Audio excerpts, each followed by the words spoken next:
कल prime minister Narendra Modi Jammu तशरीफ ला रहे हैं। वसी पैमाने के ऊपर तैयारियां की जा चुकी हुई हैं। उनके दौरे का मकसद क्या है, इस हवाले से अभी तक अब अखबारात में मेरे ख्याल से काफ़ी हद तक जानकारी हासिल कर चुके हुए हैं। इस हफ्ते की लॉन्ग स्टोरी में मैं उन्हीं के दौरा के बारे में बात करूंगा, दो पहलुओं से। एक उनके जो बदलते टर्म्स ऑफ एंगेजमेंट्स हैं जम्मू कश्मीर के साथ, और ख़ास करके इस दौरा के आने वाले वक्त में जो सियासी मानी है, पॉलिटिकल इम्पैक्ट हैं, वो किस किस्म के होने वाले हैं। मेरा नाम ज़फ़र चौधरी है। एक बड़ी दिलचस्प बात है कि हिंदुस्तान के हर प्राइम मिनिस्टर का जम्मू कश्मीर रियासत के साथ एक ख़ास रिश्ता रहा है, एक ख़ास केमिस्ट्री रही है। अगर आप गुज़श्ता 70 बरसों 75 बरसों के ऊपर अगर आप नज़र पलट कर आप देखें तो हर प्राइम मिनिस्टर की जम्मू कश्मीर के एतबार से आपको एक बड़ी ख़ास कहानी मिलेगी। प्राइम मिनिस्टर नरेंद्र मोदी की भी एक अपनी कहानी है, लेकिन शुरू से हम देखते हैं ताकि हमें एक कॉन्टेक्स्ट मिले कि हम जो नरेंद्र मोदी की कहानी है, एंगेजमेंट है जम्मू कश्मीर के साथ, उसको हम किस तरह से एग्जामिन कर सकते हैं। प्राइम मिनिस्टर जवाहरलाल नेहरू,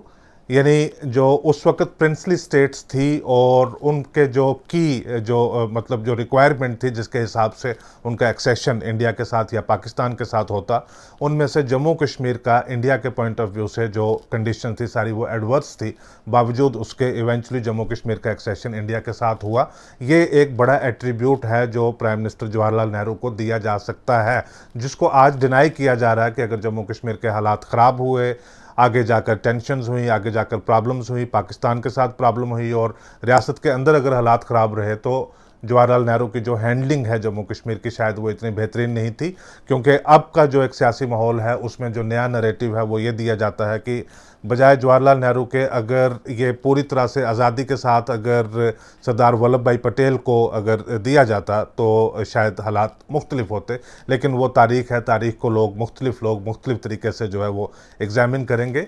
नेहरू का बड़ा ख़ास ताल्लुक़ था जम्मू कश्मीर के साथ। अपनी पूरी ज़िंदगी में उन्होंने तो सदा अपने आप को जो है वो कश्मीरी ही बताया। उन्होंने कहा कि मैं कश्मीरी मूल का हूँ, मैं हूँ ही कश्मीरी, ये उन्होंने अपनी प्राइमरी आइडेंटिटी बताई। जम्मू कश्मीर की हैंडलिंग, जम्मू कश्मीर में गवर्नेंस, जम्मू कश्मीर में सारी चीज़ें, यहाँ की लीडरशिप के साथ उनकी पहले बेशुमार दोस्ती, फिर उसके बाद उस दोस्ती का जो है एक ऐसे पैमाने के ऊपर चले जाना कि उनके जो ख़ास दोस्त थे शेख अब्दुल्ला, नेहरू की वाच में, नेहरू की निगरानी में उनकी गवर्नमेंट को टॉपल कर दिया जाना, उनको जेल वगैरह में डाल दिया जाना। उस जो 17 साल थे जब नेहरू प्राइम मिनिस्टर थे उसमें बहुत सारे उतार और चढ़ाव आए। लेकिन नेहरू की जो सियासी ज़िंदगी है पोस्ट 1947, उनके जो इंतकाल तक, उनकी मौत तक, वो अगर आप सारे साल एग्जामिन करेंगे तो उसमें उनका जो जम्मू कश्मीर के साथ रिलेशनशिप है वो बाकी तमाम एस्पेक्ट्स के ऊपर बहुत ज़्यादा हावी हो जाएगा। शास्त्री आए उनके बाद।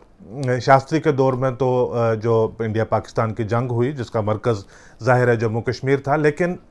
बाद में जब उन्होंने अयूब खान के साथ मुआहदा किया, जिसको ताशकंद एग्रीमेंट जिसको कहा जाता है, उसमें एक ख़ास क्लॉज थी जिसमें बहुत सारे लोग ओवरलुक करते हैं। जब 1965 की जंग हुई थी, पहले पाकिस्तान की तरफ से जिनको वो रज़ाकार कहते थे वो आए, और जब वो चले गए उसके बाद फ़ौज का एक्शन हुआ। फ़ौज के एक्शन के दौरान बेशुमार लोग, हज़ारों की तादाद में, ख़ास करके रजौरी और पुंछ के अज़ला से, वो भागकर पाकिस्तान का जो ज़ेर कब्ज़ा जम्मू कश्मीर है उसमें चले गए थे। जब ताशकंद एग्रीमेंट हुआ तो उसमें यह भी तय पाया गया कि कुछ एंट्री पॉइंट्स हैं वो खोल दिए जाएंगे ताकि उनमें से जो लोग वापस आना चाहें, यानी अपील तो थी कि सब लोग वापस आ जाएं, कुछ लोग नहीं आए, ज़्यादातर लोग जो है वो आ गए, हज़ारों की तादाद में लोग वापस आए। तो शास्त्री को भी उस एतबार से जाना जाता है, जम्मू कश्मीर के साथ उनका जो रिलेशनशिप को क्या फ़ीचर है जो वो डिफ़ाइन करता है, उससे जाना जाता है। इंदिरा गांधी का जो नेहरू की लेगेसी थी लगभग उसी तरह से उन्होंने फॉलो की, यहाँ तक कि वो एक वक्त ऐसा था वो अड़ गई श्रीनगर में आकर, वहाँ पे एक ज़मीन का टुकड़ा खरीदकर, एक प्लॉट खरीदकर अपना ज़ाती घर भी वो बनाना चाहती थी। इसके बारे में मैं किसी और रोज़ बात करूँगा। लेकिन उस वक्त के जो हुक्मरान थे उन्होंने कैबिनेट की पूरी मीटिंग बुलाई और रेवेन्यू मिनिस्टर को बुलाया, चीफ सेक्रेटरी को बिठाया, रेवेन्यू सेक्रेटरी को बिठाया और इंदिरा गांधी का ये प्रपोजल एग्जामिन किया कि वो यहाँ पे घर बनाना चाहती हैं, श्रीनगर में अपना घर बनाना चाहती हैं, क्या ये मुमकिन है या नहीं। उन्होंने कहा कि नहीं, इंदिरा गांधी यहाँ पे ज़मीन नहीं खरीद सकती क्योंकि वो स्टेट सब्जेक्ट नहीं है। आज अगर आप उसको देखें तो आपको बड़ी हंसी आती होगी कि आज आप किसको रोक सकते हैं। बीच में जब इमरजेंसी हुई और उसके बाद मोरारजी देसाई जब आए तो उन्होंने ताल्लुक़ जो अपना जम्मू कश्मीर में कुछ इस तरह से बनाया कि वो अक्सर लोगों के घरों में चले जाया करते थे। लोगों के घरों में जाने का, यानी 2 या 4 घरों में वो अपने दौर में गए होंगे। और उससे एक अवाम में आम खबर चली जाती है कि प्राइम मिनिस्टर ने लोगों को कितना एंडियर किया है, वो उनका साथ कितना, लोगों के साथ कितना मोहब्बत करना चाहते हैं, कितना डाउन टू अर्थ हैं, घुल मिल जाते हैं। जब दोबारा इंदिरा गांधी फिर से आ गई जब, तो तब उनकी जो एक पॉलिटिक्स थी, उनका जो एक एंगेजमेंट थी जम्मू कश्मीर के साथ, वो एक बड़ी मुख्तलिफ थी। आप शुरू से लेकर जो 47 से नेहरू से, शास्त्री से और मुरारजी की जो सारी पॉलिटिक्स थी, उसका ज़्यादा फोकस, ज़्यादा अटेंशन जो है वो कश्मीर वैली में था, जम्मू में ज़्यादा अटेंशन नहीं हुआ करता था। इंदिरा गांधी ने जब दोबारा वो वापस आई तो उन्होंने अपनी पॉलिसी रिन्यू की। पॉलिसी रिन्यू करके उन्होंने जो जम्मू सूबा में वो चाहती थी कि कांग्रेस इस तरह से स्ट्रांग हो जाए, यहाँ पे नंबरात इतने हासिल हों, यहाँ पे मैंडेट उनके पास इतना हासिल हो कि ताकि जो कश्मीर का जो पॉलिटिकल एनवायरनमेंट है वो जम्मू को बतौर इंस्ट्रूमेंट जो है कांग्रेस का इस्तेमाल करके कश्मीर के पॉलिटिकल एनवायरनमेंट को वो कंट्रोल कर सके। तो लिहाजा 1983 के जो इलेक्शंस हुए थे, 2014 के इलेक्शंस के बारे में लोग बात करते हैं कि बहुत ज़्यादा पोलराइजेशन रीजनल लेवल के ऊपर भी और कम्युनल लेवल के ऊपर भी पोलराइजेशन हो गई थी। लेकिन जिन लोगों ने 1983 के इलेक्शन देखे हुए हैं या 1983 के इंतखाबात के बारे में जिनको इत्तला है, जिन्होंने पढ़ा हुआ है, उनको इस बात का अंदाज़ा होगा कि शायद इस रियासत की हिस्ट्री में इतना पोलराइज इलेक्शन रीजनल लेवल के ऊपर भी और कम्युनल लेवल के ऊपर भी ना 1983 से पहले कभी हुआ और ना उसके बाद कभी हुआ। तो वो इस किस्म का उनका एक जो नेशनल कॉन्फ्रेंस खास करके उनके साथ एक वेंजियंस, उनके साथ एक वेंडेक्टा की जो पॉलिटिक्स है वो उन्होंने उस दौर में परसू की। फिर इंदिरा गांधी के ही दौर में फारूक अब्दुल्ला की गवर्नमेंट को टॉपल कर दिया गया। अब इंदिरा गांधी का as prime minister of India 1971 की जंग के एतबार से आप उनको जानना चाहेंगे, बेशुमार और जो चीज़ें की उनके एतबार से आप उनको जानना चाहेंगे, लेकिन अगर आप उनके पॉलिटिकल जो जर्नी है एज प्राइम मिनिस्टर अगर आप उसको एग्जामिन करेंगे तो उनकी एंगेजमेंट जो जम्मू कश्मीर के साथ थी और जो पाकिस्तान के साथ थी वो उनके पॉलिटिकल कैरियर के ऊपर काफ़ी हैविली जो है वो वे डाउन करेगी। जब राजीव गांधी आए इंदिरा गांधी के बाद तो उन्होंने भी एक फैमिली लेगेसी है वही कंटिन्यू की, और ये कहते हैं कि 1986 में जब उनके और फारूक अब्दुल्ला के दरमियान दोस्ती अच्छे से बहाल हुई तो उन्होंने कहा कि मम्मी ने गलत किया था तुम्हारे साथ, तो मैं तुम्हारी गवर्नमेंट जो है वो वापस उसको रेस्टोर करने की कोशिश करूंगा। लिहाजा जो कांग्रेस ने सपोर्ट दी हुई थी, जो अवामी नेशनल कॉन्फ्रेंस या नेशनल कॉन्फ्रेंस का एक धड़ा जो टूट कर जो है एक बगावत वाली जो पार्टी बन गई हुई थी, उनको जो सपोर्ट दी हुई थी 1986 में अचानक से वो सपोर्ट विड्रॉ करके कांग्रेस की सपोर्ट वापस फारूक अब्दुल्ला को दी गई और उनकी गवर्नमेंट बहाल हुई। और फिर उसके बाद जिसके लिए राजीव गांधी को हमेशा जाना जाएगा वो था राजीव फारूक एग्रीमेंट। राजीव फारूक एग्रीमेंट में लोग कहते हैं कि एक ग्रैंड रिकॉन्सिलिएशन थी between union of India and the state of Jammu and Kashmir, या इंडिया की जो नेशनल पॉलिटिकल लीडरशिप है उसके दरमियान और जो जम्मू कश्मीर की पॉलिटिकल लीडरशिप है उसके दरमियान एक जो ग्रैंड रिकॉन्सिलिएशन थी। राजीव गांधी ने भी इंदिरा गांधी की जो पॉलिसी है उसको उसकी थोड़ी सारी फर्दरेंस की कि वो जम्मू में कांग्रेस का स्ट्रांग होल्ड थोड़ा सारा वो मजबूत करना चाहते थे, कांग्रेस का फुटप्रिंट, कांग्रेस का इम्पैक्ट जम्मू में मजबूत करना चाहते थे। तो लिहाजा जो दोनों पार्टीज़ के बीच में जो एग्रीमेंट था कि मोर और लेस जो कश्मीर वैली की आलमोस्ट सीटें हैं वो नेशनल कॉन्फ्रेंस को उन्होंने दे दी कि वो लड़ेंगे, और जम्मू से जो है वो कांग्रेस ने ज़्यादातर सीटों के ऊपर, मतलब यहाँ पे भी एनसी के, जम्मू के में भी एनसी के कुछ कैंडिडेट थे, कश्मीर में भी कांग्रेस के कुछ कैंडिडेट थे, लेकिन 85% से ज़्यादा सीटों के ऊपर कश्मीर में नेशनल कॉन्फ्रेंस और जम्मू में कांग्रेस ने इंतखाबात लड़े। उस जो राजीव फारूक एग्रीमेंट है और जिस तरह से जिस देख रेख में 1987 के इलेक्शन करवाए गए, आज 35 साल के बाद भी ये बात मानी जाती है कि उन इलेक्शंस का, उस एग्रीमेंट का, उसमें जो पॉलिटिकल फ्लॉज थे आज तक की, उसके बाद जो 35 साल के हालात देखे गए उनमें उनकी बहुत ज़्यादा कंट्रीब्यूशन थी वो हालात ख़राब करने में, जिनको आज तक भी डील करना बड़ा मुश्किल पाया जा रहा है। उसके बाद वीपी सिंह आए, तो वीपी सिंह में जाहिर है कि जम्मू कश्मीर के ही होम मिनिस्टर थे। हाई प्रोफाइल इंसिडेंट हुए, होम मिनिस्टर की बेटी की किडनैपिंग हुई, प्राइम मिनिस्टर के लेवल के ऊपर उसकी किस तरह से हैंडलिंग हुई। तो वीपी सिंह का भी जो उनका जो रजीम, उनका जो कार्यकाल है, उनका जो दौर है, वो जम्मू कश्मीर की पॉलिटिक्स से इनसेपरेबल बन जाता है। चंद्रशेखर आए। चंद्रशेखर का जो है वक्त वो बहुत कम था, लेकिन जम्मू कश्मीर के हालात उस वक्त बहुत ज़्यादा ख़राब थे। ख़ास करके जो कश्मीरी पंडित्स की रिहेबिलिटेशन को लेकर मेडिकल कॉलेजेस के स्टूडेंट्स वगैरह थे, कुछ काम उन्होंने करके यूनिवर्सिटी के स्टूडेंट्स वगैरह को मुल्क भर में जो डिफरेंट यूनिवर्सिटीज़ हैं, मेडिकल कॉलेजेस हैं, उनमें एडजस्ट करवाने की उन्होंने कोशिश की। नरसिम्हा राव, उनका अगर आप पूरा 5 साल का वक्त अगर आप उसको एग्जामिन करते हैं, तो जम्मू कश्मीर के हवाले से जो उन्होंने कहा कि फ़ारूक अब्दुल्ला को आप इलेक्शन लड़िए, ये कहते थे कि पहले ऑटोनॉमी के ऊपर हमें कमिटमेंट मिले, उसके बाद ही हम इलेक्शन लड़ सकते हैं, या ऑटोनॉमी पहले बहाल हो तो उसके बाद ही हम इलेक्शन लड़ सकते हैं। तो नरसिम्हा राव उस वक्त अफ्रीका के एक जगह में गए हुए थे, बुर्किना फासो एक शहर है, वहाँ से उन्होंने स्टेटमेंट दी जो रेडियो के ऊपर बड़ी शाया हुई। उन्होंने कहा कि स्काई इज़ द लिमिट, कि आप इलेक्शन की तैयारी कीजिए, आप एक बार आप तैयार हो जाइए, एक बार आप एग्री कीजिए कि आप इलेक्शन लड़ना चाहते हैं, फिर sky is the limit. Sky is the limit का मतलब ये कि आप ऑटोनॉमी की क्या बात कर रहे हैं। अगर ऑटोनॉमी से भी कोई चीज़ बढ़कर, अगर उससे भी कोई चीज़ बेहतर, कोई इस किस्म का पॉलिटिकल पैकेज अगर जम्मू कश्मीर को देना पड़ जाता है, तो हम वो भी देने के लिए तैयार आपको रहेंगे। देवेगौड़ा जब आए उनके बाद, तो वो जम्मू कश्मीर में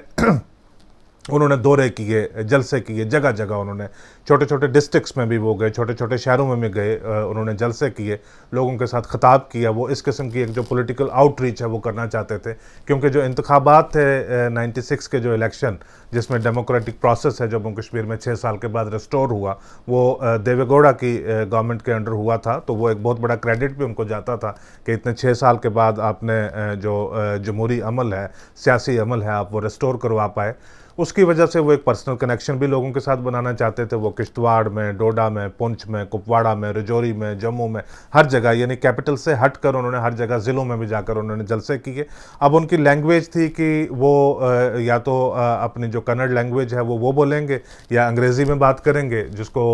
आम लोग समझ नहीं पाते थे। लिहाजा उन्होंने उस वक्त के एक वेटरन पॉलिटिकल लीडर और स्कॉलर मौलाना इफ्तिखार हुसैन अंसारी को अपने साथ रखा हुआ था। जहाँ पे वो स्पीच करते थे, वो अंग्रेज़ी में स्पीच करते थे, फिर उसको इन वर्बेटम मौलवी इफ्तिखार अंसारी उसको ट्रांसलेट करते थे, उर्दू में वो स्पीच करते थे, लोगों को उसकी बड़ी समझ आती थी। लेकिन ये एक एक्स्ट्रा ऑर्डिनरी इनिशिएटिव था उनका कि वो लोगों को बताएं कि उनके जो ख्यालात, उनके जो जज्बात जम्मू कश्मीर की आवाम के तई क्या हैं। तो लिहाजा उनका भी एक रिलेशनशिप जो है इनसेपरेबल बना। गुजराल साहब आए, उनकी गुजराल डॉक्ट्रिन, और वो जम्मू कश्मीर की जो एक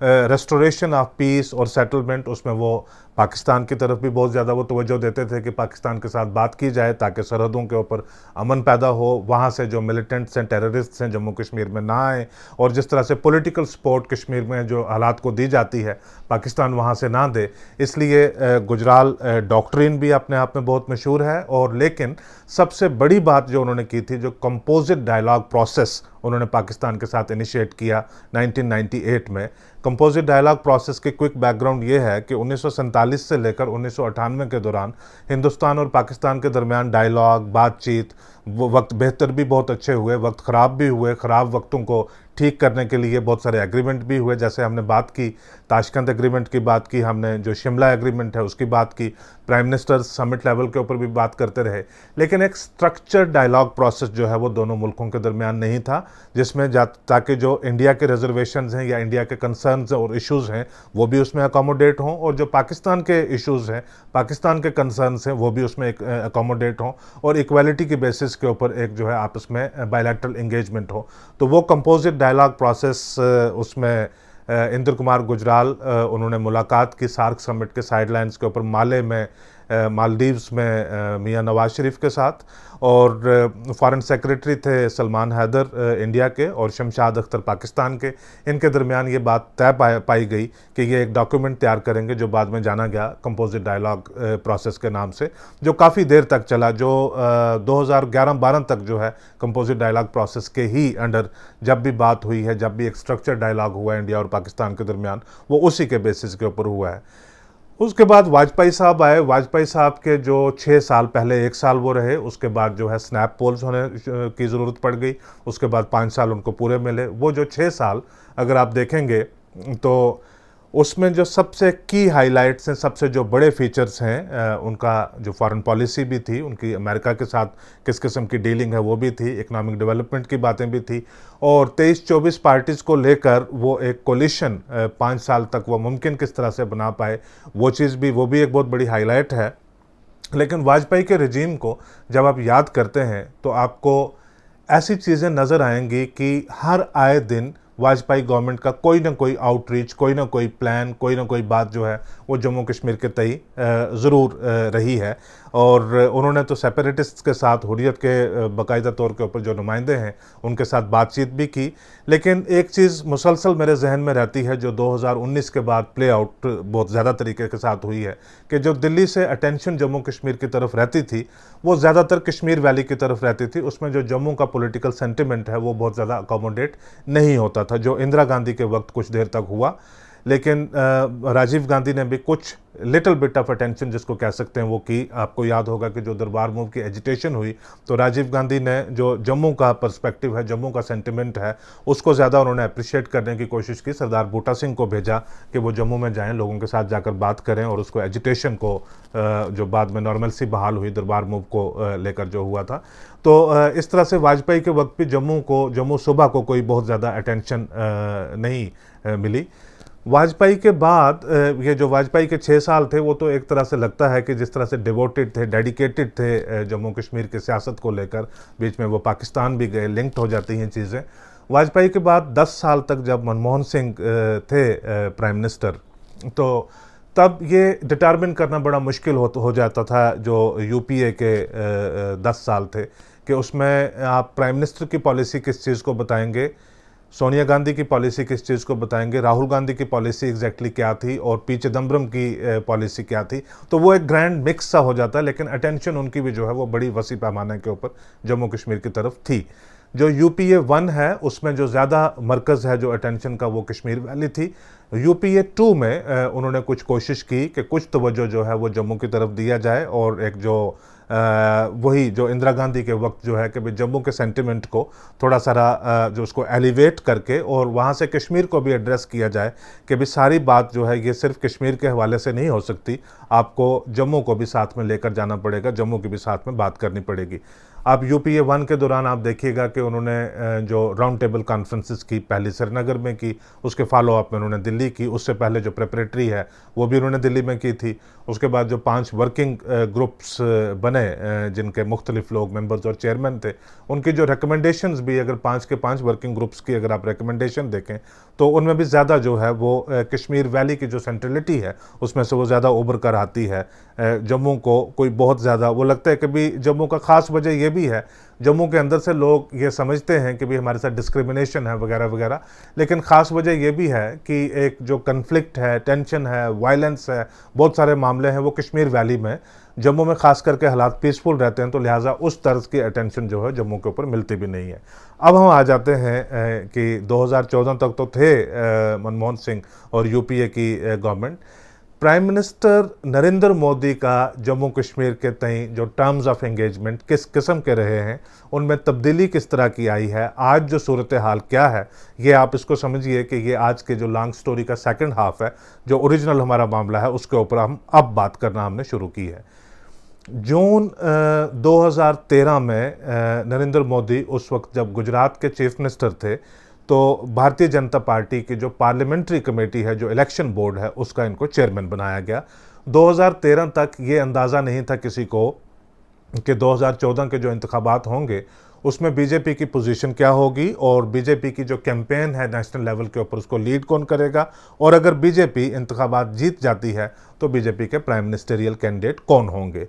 कुछ हलकों में कुछ पॉलिटिकल एनालिस्ट ये समझते थे कि हो सकता है कि गुजरात के चीफ मिनिस्टर नरेंद्र मोदी उनको चुना जाए, लेकिन और बेशुमार लोग थे बीजेपी में जो लाइन में खड़े हुए थे। अब क्योंकि अडवाणी की लीडरशिप में 2004 के इंतखाबात हो चुके थे, 2009 के इंतखाबात हो चुके थे, दोनों इलेक्शन बीजेपी बुरी तरह से हार गई थी, और लोगों को ये बड़ी हैरानगी थी कि कांग्रेस की ना जिसकी कोई कैंपेन स्ट्रेटजी है, ना कोई उसकी बहुत बड़ी लीडरशिप की एक सेंट्रलिटी है, ना बहुत बड़ा पैगाम है पूरे मुल्क के नाम, कांग्रेस एक के बाद दीगरे दोनों चुनाव किस तरह से जीत गई। 2009 के इंतखाबात के बाद ये बात बड़ी देखी जाती थी कि कौन आएगा। राजनाथ सिंह का नाम चलता था, नितिन गडकरी का नाम चलता था, वेंकैया नायडू का नाम चलता था।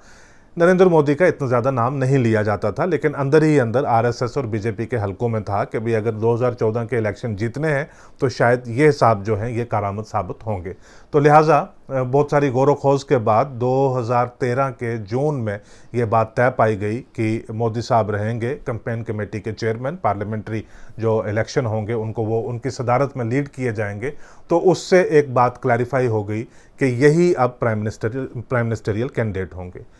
उसी महीने में जब कैंपेन कमेटी के वो चेयरमैन बने हैं, उसी महीने में उन्होंने अपना पहला जलसा बतौर chairman of the campaign committee किया। और उस जलसे के लिए जो जगह उन्होंने चुनी, जो वेन्यू उनका चुना, उसका ख़ास ताल्लुक जो है वो जम्मू कश्मीर के साथ था। लिहाजा प्राइम मिनिस्टेरियल डायरेक्शन में यानी रायसीना हिल की तरफ जो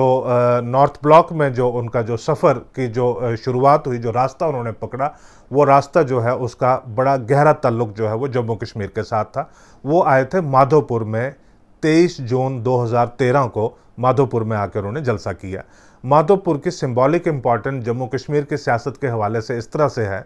कि जनसंघ के या भारतीय जनसंघ के जो फाउंडर डॉक्टर श्यामा प्रसाद मुखर्जी, भारतीय जनसंघ था भारतीय जनता पार्टी का प्रिकर्सर, उसके जो फाउंडर थे